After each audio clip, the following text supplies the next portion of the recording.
स्वागत है आप सभी का एक और न्यू वीडियो पर। देखिए एमपी बोर्ड एग्जामिनेशन अभी रनिंग में है एंड अभी तक के आपके जो एग्जाम हो चुके हैं उनमें आप सभी के एग्जाम सेंटर से कुछ अजीब केसेस सामने आए थे। कुछ मैंने आपको बताए भी थे कि एक एग्जाम सेंटर पर तो एक बूढ़ी आंटी एग्जाम देने पहुंची थी, वो भी 10th का। एक एग्जाम सेंटर पर एंट्री नहीं दी जा रही थी क्योंकि बच्चों के पास आधार कार्ड नहीं था एडमिट कार्ड के साथ।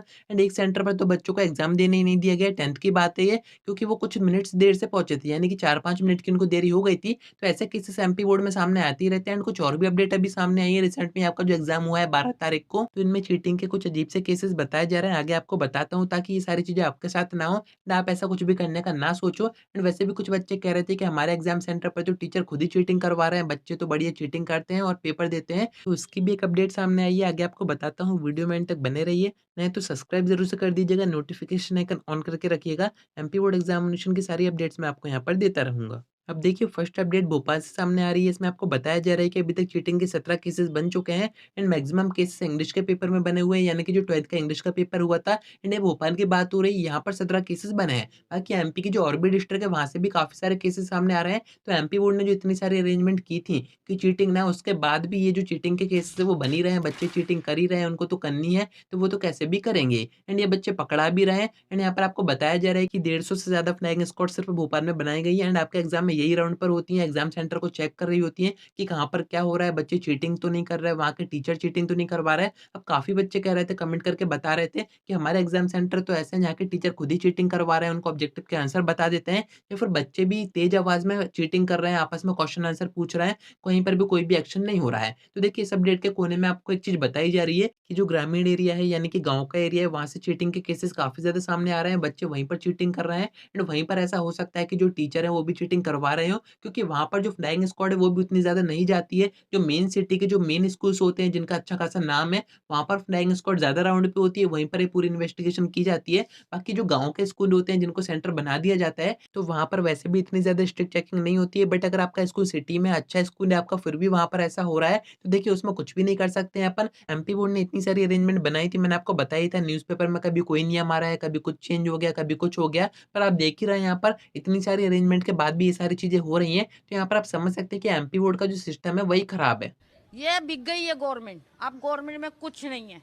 ये सारे मिलके हमको पागल बना रहे बाकी पेपर आउट पर ज़रूर से खास ध्यान दिया गया है, क्योंकि इस बार कोई पेपर आउट की अपडेट सामने नहीं आई है, ना ही कोई इस बार पेपर आउट हुआ है। अपन बढ़ते हैं नेक्स्ट अपडेट की तरफ। इसमें आपको बताया जा रहा है मुरैना की अपडेट है। इसमें आपको 2 केसेस बताए जा रहे हैं, जिनमें से एक तो चीटिंग का है, पर दूसरा केस ऐसा है जो कि आप सुनने के बाद खुद ही कहोगे कि ये इस बच्चे ने क्या किया, इससे उसको क्या फ़ायदा हो गया। फर्स्ट केस में चीटिंग का है, तो ऐसा बताया जा रहा है कि एक बच्चा था जो कि टेप से अपने बॉडी के ऊपर जो चिट्स वगैरह होती हैं वो चिपका के रखा हुआ था, तो उसको यहाँ पर पकड़ा गया था फ्लाइंग स्क्वाड की तरफ से। तो उसकी यहाँ पर एक अपडेट है कि हाँ, वो चीटिंग करते हुए पकड़ा आया। पर दूसरा केस काफ़ी ज़्यादा अजीब है। एक बच्चा तो अपनी आंसर शीट उठा के ही एग्ज़ाम सेंटर से भाग गया। हे प्रभु, हे प्रभु, हे हरि राम कृष्ण जगन्नाथ प्रेमानंद, ये क्या हुआ?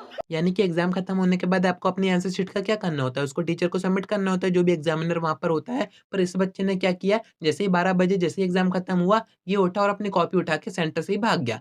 अब आप खुद ही कमेंट करके बताइए कि कॉपी उठा के भागने का क्या सेंस है? क्या ऐसे में उसको पास कर दिया जाएगा? तो मैं आपको बता दूँ, अगर आपकी कॉपी प्रॉपर सबमिट नहीं होती है, तो वहाँ पर आपको एब्सेंट मार्क कर दिया जाता है। ऐसा नहीं है कि किसी बच्चे की कॉपी अगर मिसिंग है, वहाँ पर सबमिट नहीं हुई है, तो उसको एवरेज मार्क्स देके पास कर दिया जाएगा, ऐसा कुछ भी नहीं होता है। वहाँ पर उसको एब्सेंट मार्क किया जाता है, उसका रिज़ल्ट बनेगा ही नहीं। एंड अगर बनेगा भी, तो उसको सब्जेक्ट में सप्लीमेंट्री दी जाएगी जिसकी वो कॉपी उठा के भागा है। तो ऐसा कुछ भी करने की कोशिश मत कीजिएगा। कॉपी आपकी अगर आपने कुछ नहीं भी किया है, तब भी सबमिट करके ज़रूर से आइएगा। कॉपी उठा के भागने की कोशिश मत कीजिएगा। थर्ड अपडेट सामने आ रही है सागर से। यहाँ पर आपको बताया जा रहा है कि बोर्ड परीक्षा में पकड़े गए 2 मुन्ना भाई। अब मुन्ना भाई मूवी आपने देखी होगी, उसमें होता क्या है, अरे!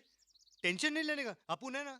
जिसका एग्ज़ाम होता है उसकी जगह कोई और ही एग्ज़ाम दे रहा होता है। एंड यहाँ पर ऐसा ही हुआ है, सागर की अपडेट है, आप इसको वीडियो पॉज़ करके पूरी पढ़ सकते हैं। यहाँ पर आपको यही चीज़ बताई जा रही है कि 2 बच्चे ऐसे थे जिनकी जगह कोई और ही एग्ज़ाम दे रहा था। अब ये चीज़ कैसे पकड़ी गई होगी, तो मैंने आपको बताया था कि आपका जो एडमिट कार्ड है उसके ऊपर क्यूआर कोड दिया गया है। तो अगर जो फ्लाइंग स्क्वाड होती है उनको डाउट होता है किसी बच्चे पर, अब देखिए 10th का एग्ज़ाम है या फिर 12th का एग्ज़ाम है, एंड अगर कोई बड़ा बच्चा एग्ज़ाम दे रहा है तो वो तो ऑटोमेटिक समझ में आ जाता है कि ये कहाँ से एग्ज़ाम दे रहा है। तो अगर ऐसे डाउट होते हैं, तो फिर ऐसी इन्वेस्टिगेशन की जाती है, चेक किया जाता है कि वाक़ई जिसका एग्ज़ाम था वही एग्ज़ाम देने आया है या फिर उसकी जगह कोई और ही आ गया है। क्योंकि एमपी बोर्ड में ऐसा होता है, अगर आपका सेंटर कहीं गाँव वगैरह पर फँस गया है, किसी ऐसे एरिया में जहाँ पर चेकिंग वगैरह नहीं होती है, तो कई बार बच्चे अपनी जगह अपने बड़े भाई को भेज देते हैं, अपनी बड़ी बहन को भेज देते हैं या फिर अपने किसी बड़े फ्रेंड को भेज देते हैं, जो कि उनकी जगह एग्ज़ाम देके आ जाते हैं एंड उनके अच्छे मार्क्स आ जाते हैं। मेरे साथ अन्याय हुआ है, मेरे साथ अन्याय हुआ है।